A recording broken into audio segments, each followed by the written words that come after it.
Incríveis 29 anos depois, amantes ou não do automobilismo ainda têm dúvidas sobre o acidente que tirou a vida de Ayrton Senna. Durante muito tempo pairavam, é verdade, mistérios sobre a morte do tricampeão mundial de Fórmula 1. Mas ao longo de décadas, com trabalhos jornalísticos, relatos de quem esteve em Imola e, sobretudo, com a biografia Ayrton, o herói revelado de Ernesto Rodrigues, respostas foram encontradas. Este 1º de maio, aqui, reúne alguns desses esclarecimentos. Por que teve a corrida depois dos acidentes? O circuito de Imola em San Marino, na Itália, era reconhecidamente perigoso como o próprio esporte em si. Mas, com os carros de 94 mais a risco, pontos de segurança se mostraram falhos no circuito. Infelizmente, mesmo depois dos graves acidentes de Nelson Piquet em 1987 e Berger em 1989, pouco ou nada foi feito na curva Tamborello.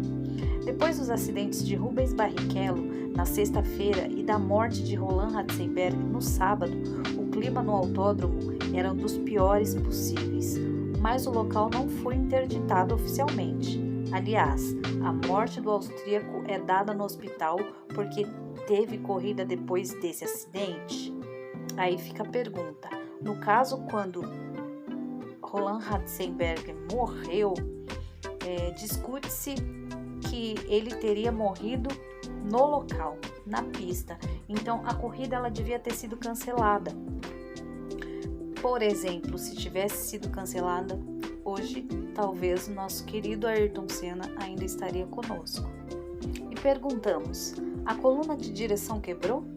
A tese mais aceita para o acidente de Ayrton Senna é de que a coluna de direção de sua Williams FW16 quebrou no acidente. Se antes ou depois da batida é o que não se sabe ao certo. Essa, no entanto, é a versão oficial depois de anos de investigação. O piloto brasileiro, depois de 6 anos de McLaren, estranhou o volante mais afastado e pediu para a emenda para que a peça fosse colocada mais próxima ao seu peito. A pressão do pneu baixou? Pouca gente pode se lembrar, mas os pilotos JJ Leto e Pedro Lamy bateram logo na largada, o que provocou a entrada do safety car.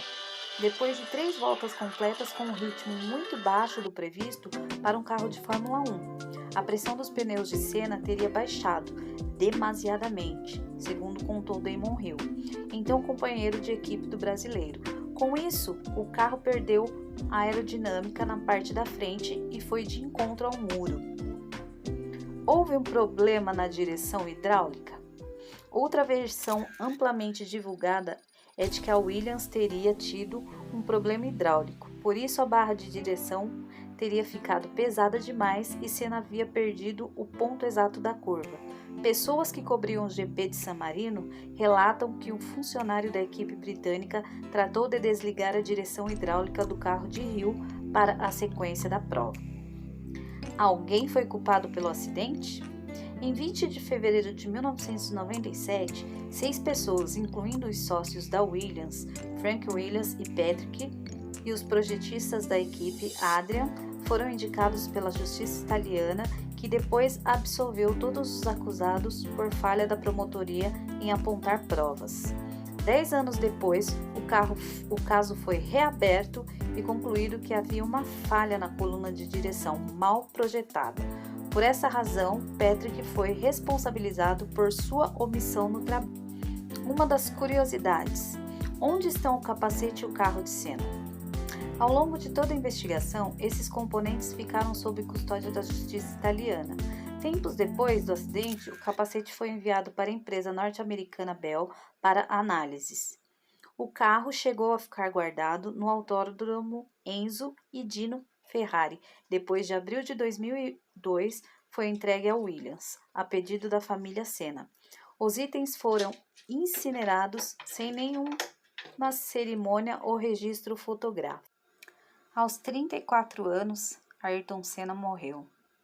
Sua morte ocorreu porque o impacto da batida no muro, Um pedaço da suspensão dianteira direita se partiu, transformando-se em uma espécie de lança, que penetrou o visor do capacete e adentrou a órbita acima do olho direito, danificando irreversivelmente o lobo frontal.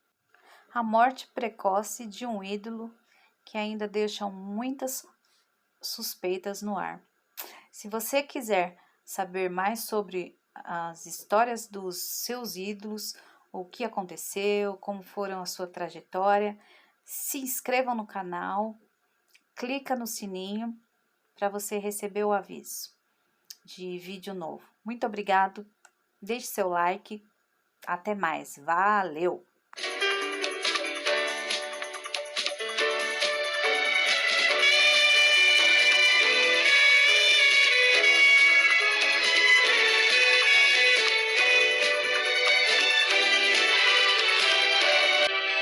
Respeito, amor,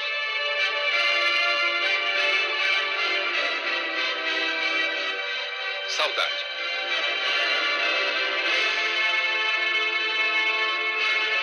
O torcedor se embrulhou na bandeira. O fã se vestiu de piloto. A criança imitou o campeão. O devoto foi corajoso, deixou um beijo de homem para homem.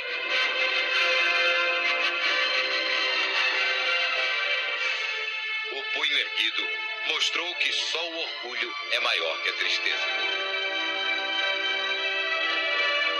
Para se despedir de Ayrton, passaram pelo Salão Monumental da Assembleia Legislativa de São Paulo o presidente Itamar Franco, o governador e o prefeito de São Paulo, o empresário Antônio Hermínio de Moraes, os artistas Fábio Júnior, Francisco Coco, Isis e Luma de Oliveira. O preparador físico Nuno Cobra, que transformou Ayrton num atleta, quase não teve forças para chegar até o caixão.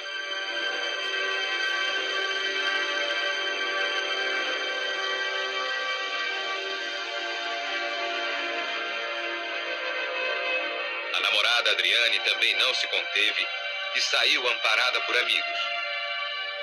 A ex-namorada Xuxa buscou, num gesto, o rosto de Ayrton para um último carinho.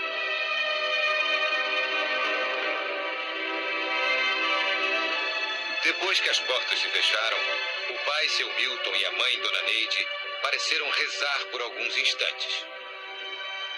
Logo depois, a família se reuniu em torno do capacete. A irmã Viviane não resistiu e chorou muito. Os cadetes da Polícia Militar dobraram a bandeira e iniciaram, solenemente, a última viagem.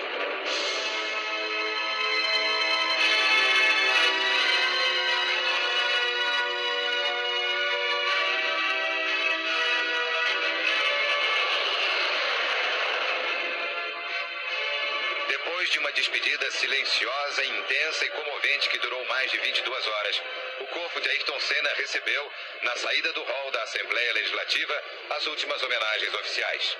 Foram as honras que só se prestam aos chefes de Estado. E mais do que isso, o carinho que só se dá a um grande líder.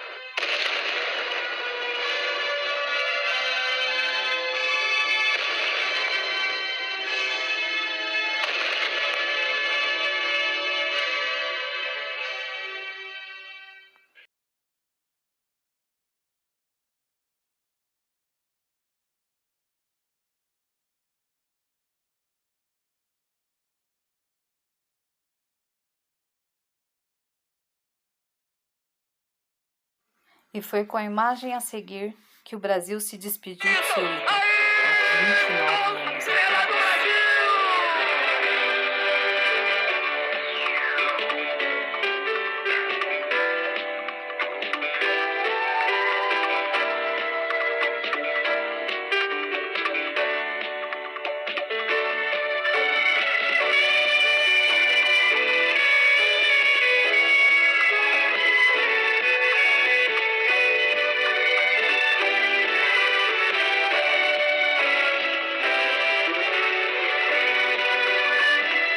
É uma fração e eu conto no prazer de ganhar.